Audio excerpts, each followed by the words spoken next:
compliment Dr. M. Ravichandran, Secretary, Ministry of Earth Sciences, Government of India, the entire team, Director of NCPOR team for dedicating to the nation this new facility over here. And it also gives me an opportunity to share with you that this is one of the very few institutes of its kind in the entire world, and definitely the only one in the country.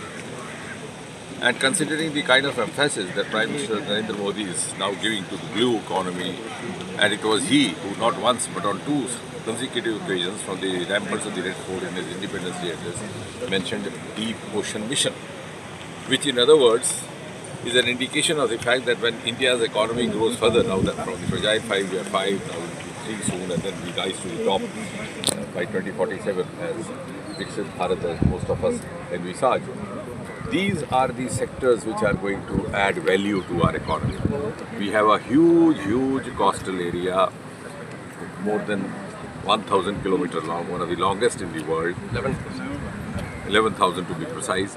It was never explored, or even if explored, it was underexplored by the earlier government. So thanks to Prime Minister Modi, he has awakened the countrymen, also the scientific fraternity, and therefore an institute like this is not only going to be serving the purpose of research, but it's also going to add hugely A, to the economy of the country and thereby also the global economy, and B, don't forget that now we are living in an age of geopolitics, and geopolitics of ocean is a new subject under discussion.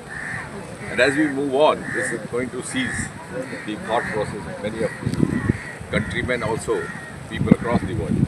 And therefore, India is now ready to take the responsibility of being not only a global player in geopolitics of ocean, but also a global leader.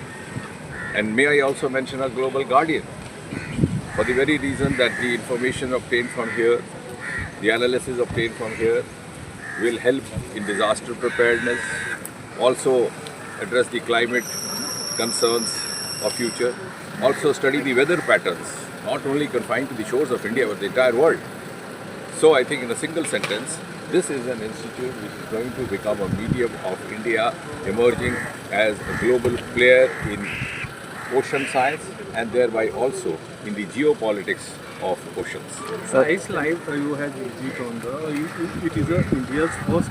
Yes, absolutely. This is two of the facilities were inaugurated over here. One was the Polar Bhavan, which is of course spread over more than 11,000 square meters, costing about 55-60 crore. The other one, of course, as you rightly mentioned, more exciting, Sagar Bhavan, which has an ice core lab facility where we have actually recreated the milieu of the Antarctica.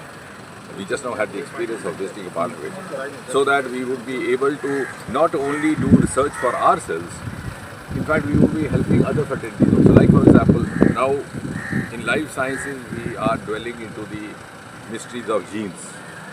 How a gene would behave in a certain temperature, how a gene could be preserved in these sub-minimal temperatures.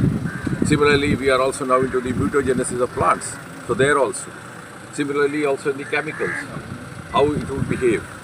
And therefore, this is going to be covering an entire gamut, not only confined to ocean science, but it is also going to cater to the scientific fraternity working in the other streams of science as well. And therefore, as I said, this institute is going to emerge as a very important center of not only research, but also a hub of future economy of India.